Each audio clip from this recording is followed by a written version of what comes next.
na lang. Ito lang muna isuot ko guys. Malaking t-shirt to guys. Hindi naman to ano guys, malaki ito kasi ano lang kasi ito, ibigay lang to. Nagbigay dito yung dati kong amo, malaki. Large. Large guys, oh. Malaki. Hindi, okay na to. Wala kong ibang damit eh. Wala na akong pagbili guys eh. Kaya ito lang muna. Para akong ano nito eh. Parang akong baduy. Talagang baduy talaga tingnan, no?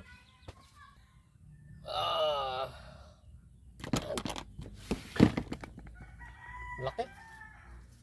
Ang loose.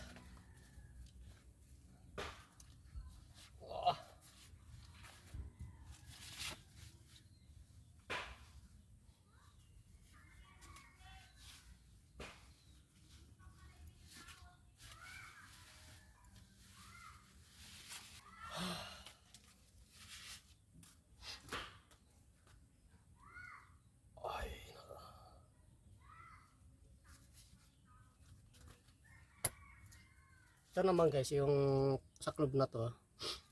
Ano mo to eh, butas-butas mo to lahat guys. Ito, butas lahat. Ano mo to na para sinadya ko yung gusto ko yung saklob na yung may butas-butas guys para hindi masyadong mainit sa ulo natin.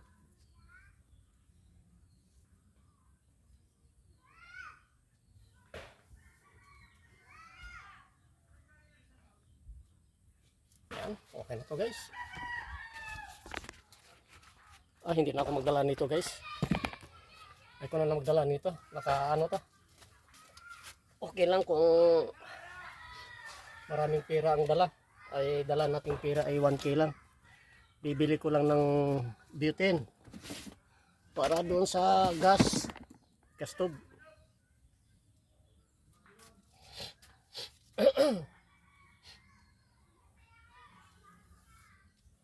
Wala na akong dala-dala guys. Yan lang. Hindi na ako Hindi, hayaan mo lang. Sa langis kasi yan eh. Kaya natanggal, hayaan mo na yan. Ay, ipasok ko na yun rin. Maulan na. Hindi, wag na. Wag na. Hindi pa yung maulan. Pag maulan, hindi ko ipasok eh. Sayang, hindi ko magamit yung motor eh.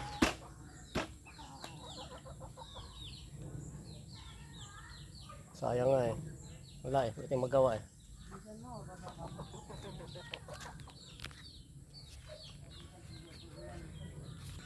Naglalaba si ate. Okay, ano na, alis na. Bye-bye. Punta na ako.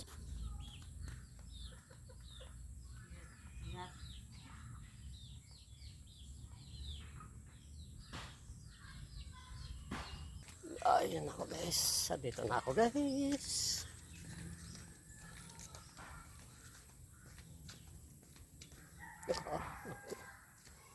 Muntik kong apakan yung ano, yung dumi ng aso.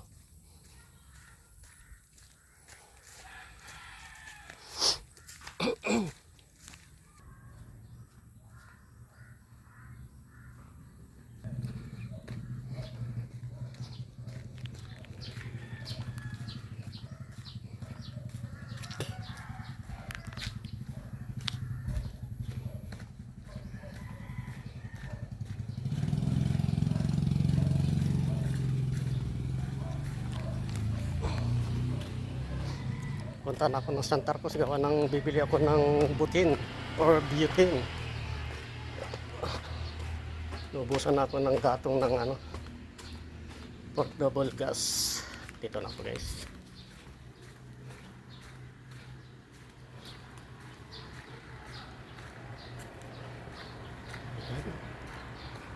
Ayun, timing, may jeep na. Hindi yata pamaseryohan.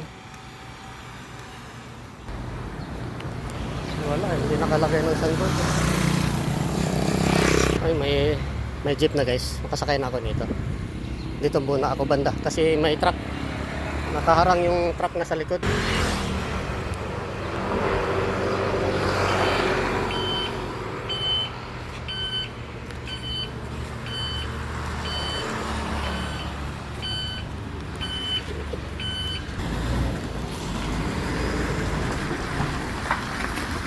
Grabe no, ang bilis na ubos yung gas, no? Yung gasolina. Ilang araw lang eh, ubos na kagad ang gasolina dito sa may ano eh. Sa may gasolinahan, ang bilis eh. Isang linggo na yata eh. Wala nang gasolina. Ayan, naka-deliver na. Panibagong deliver na guys. Wala pang jeep guys. Ay, i-update ko na lang kayo guys. I-update ko na lang kayo.